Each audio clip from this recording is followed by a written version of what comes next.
Welcome back to the channel, ladies and gentlemen, and this is the UFC 317 Aftermath, and boy, what of an event. That was such a good event, and for the second card in a row, I've got the main card, the main fights correct. I predicted every fight correct.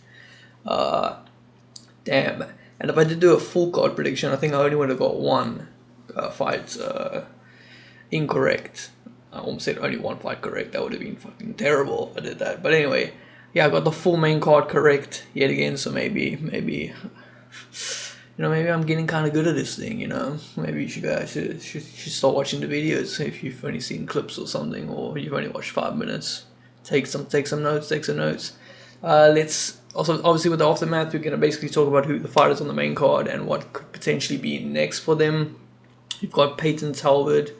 Yeah, he called out. I can't remember who he called out in the. He's a flyweight, right?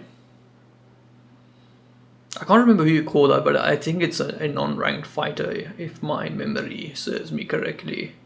But yeah, I don't really know what you do with Payton. I think Payton needs to win like maybe two fights, and then you give him a crack at the top 15. I will say Payton looked very good against Felipe Lima. I thought he would take that loss and go build on it, just because of how good he is. A lot of people were saying fraud check, he's a fraud. We knew it. I think this fight kind of proves that he was not a fraud. He's got some talent in him. It's just whether he can keep growing and doing well. I thought he did really well. Like I said, he called someone out. I can't remember who it was, but yeah, give him that fight, give him another fight, and then if he wins 2 in a row, give him a crack at the top 15. Let's see what he does. And then you have the next fight in the lightweight division, Beneil Dariush versus Renato Moicano. Now, I originally did predict Dariush, and then as I was watching the walkouts, I was like, oh shit, I actually think Renato might sleep him here. And it almost happened. It almost happened in round 1.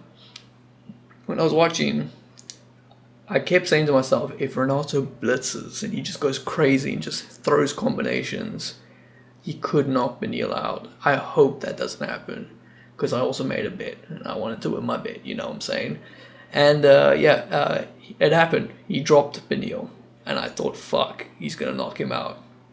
Moicano he's bouncing back from that Makhachev loss, and Beneil he got out of it. He survived the round, and then he absolutely dominated the second round, and with wrestling, which that is why I predicted Dariush to win, because I genuinely believed that he would just out wrestle. I didn't think he was gonna try and stand with him, and I think that's what he did, mainly in the first round, and he got caught. That first round was kind of close before the droppage, but I did think he was going to wrestle him. And then third round, he played it quite well. He leg kicked a lot. He threw some shots, and then boom, takedown. Tried to take down, wrestled a bit, just to secure that win. So he won by decision. Who would I give him next? He's like what? Right? He's ranked 8th or 9th. He's ranked 9th. I don't know who you give Beneil. He says whoever. He didn't really call anyone out. I'm looking at the top 8 right now. Like, obviously we have Poirier and Holloway. They're going to be fighting next. So those two are kind of locked out. Gaethje's refusing to fight anyone. He ain't going to fight anyone until he gets a title shot. Bad news for him. He ain't going to get a title shot next. And I think Arman is in the same position. Arman doesn't want to fight until he gets a title shot, which is stupid, because I think he needs to fight another fight. Obviously, we'll talk about Charles later. Dan Hooker's not. I think Dan Hooker, you put him up against someone in the top. I think it's only fair to give Dan Hooker a chance. And if Max beats Dustin, I think you put him maybe against Arman, and if he wins, you give Max a title shot again. Potentially to Poirier and Holloway too there. I don't know what you do with Beneil, because I heard little inklings that Pharrell Aziz and Gamrot could be the next one. So if that is gonna be the next fight, who the fuck do you give Darush? Unless you want to give someone lower in the rankings a shot to try and break the top 10, which probably will happen because he said he didn't really care. I don't think you're going to get him a fight in the top 8. So I think a fight that they could do is a Michael Chandler. That could be fun. Darush Chandler, that kind of would also help Chandler. Chandler's ranked 12th at the moment. He's just been taking owls like badly. Maybe that he could get a win over Darush and boost his confidence. Maybe he can get back into fighting to climb up the top. I don't think so, but I think that could be a fun fight. That could be a potential fight that I think Darush, he'll take the fight. He doesn't really care. And I think Chandler, it's an easy way for him to be like, all right, let me climb back up there. Let me get that fight. Try and get that win and see if I can take on maybe a Dan Hooker next, and then I'll go, maybe a fucking, I don't know, Holloway or something, I think that could be a fun fight. I think I would do that fight if I was going to make a fight for Darush next.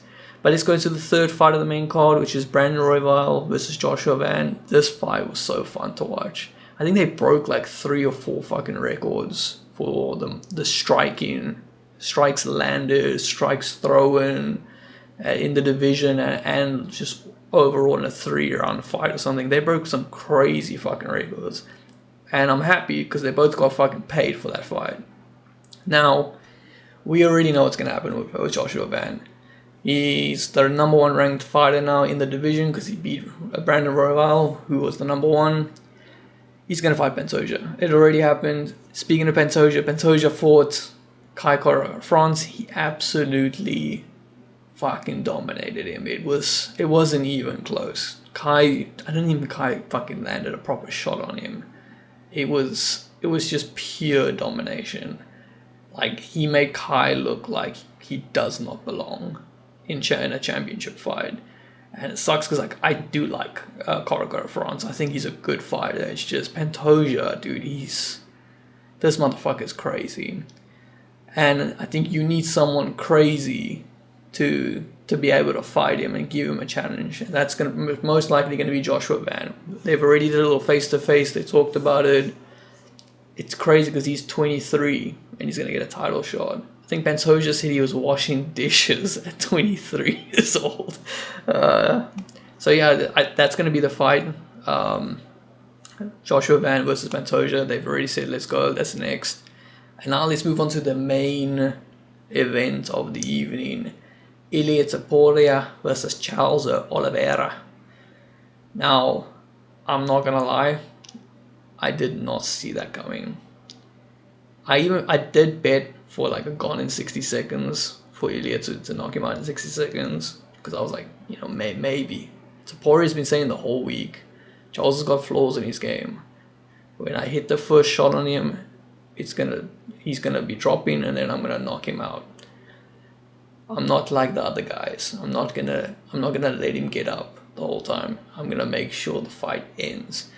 To be fair, 2 minutes and 27 seconds. I'm looking at it right here. He knocked him the fuck out, and I thought this was gonna be a tough fight for Ilia. I did predict Ilia to win. I didn't say what was gonna happen. I said most likely he'll probably get to finish. But damn, I did not expect round 1. Like, even when he was saying the whole week, it's gonna be round 1, it's gonna be round 1. I know how to beat this guy. I mean, to be fair, I'll give a little tip of that to Poirier. He said that he thinks Ilia will stop Charles because the rest of them have all dropped to Charles, but they never finished Charles off because Charles' jiu-jitsu is just too good. So when you have Charles lying on the floor like he usually does, they just kept letting him get up. I mean, Topuria did that too in the first half of the fight. Every time he was down, he let him get back up. But I mean, damn, this guy's got serious power because that first shot, I think, absolutely like stunned him, and the second one put him to sleep. Like, the bro's got crazy power. And this is also another fight. It's like it's already confirmed. Ilia said beforehand that he would love to fight Paddy, but he thinks Paddy has to do one more fight. they kind of panned around the arena. They saw Gaethje, and they saw Arman, and then they scoped to Paddy, and Ilya ended up just saying, fucking bring Paddy in here. Because that's who he wants to fight. And I generally do think that call out is going to happen. I think the UFC, Dana White sees dollar signs in that fight. That fight is going to do so big. And if the champion is calling you out and he says he wants you next, even though Paddy's ranked number 8, I say, fuck it, I ain't doing shit. He called me out, he said he wants to fight. Let's make that fucking fight happen. For Paddy, it's a fucking dream. He doesn't have to fight anyone in the top 5 to get a title shot. He got called out and gets given a title shot. Now, obviously, you're going to have Gaethje and Arman complaining because they ranked with 1st and 3rd. How the fuck does this kid get a title shot? I didn't watch what Dana's press conference at the end of the fight is, so I don't know what his thoughts on it is.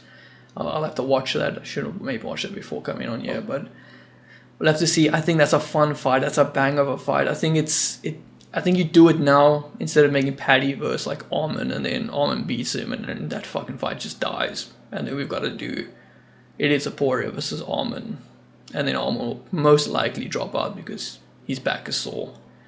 Ilya even said that. Ilya's like, we've got one guy who's a bitch, and then we got another guy who pulls out a fight because he's got his back is too sore to fight.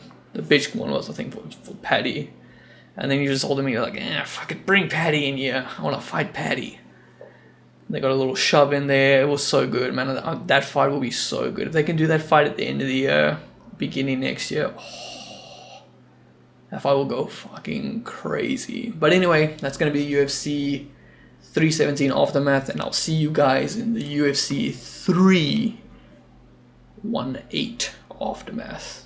Well, first do predictions, but you'll get what I mean. See you guys in the next video. Like, subscribe, and I'll see you guys real soon. Peace.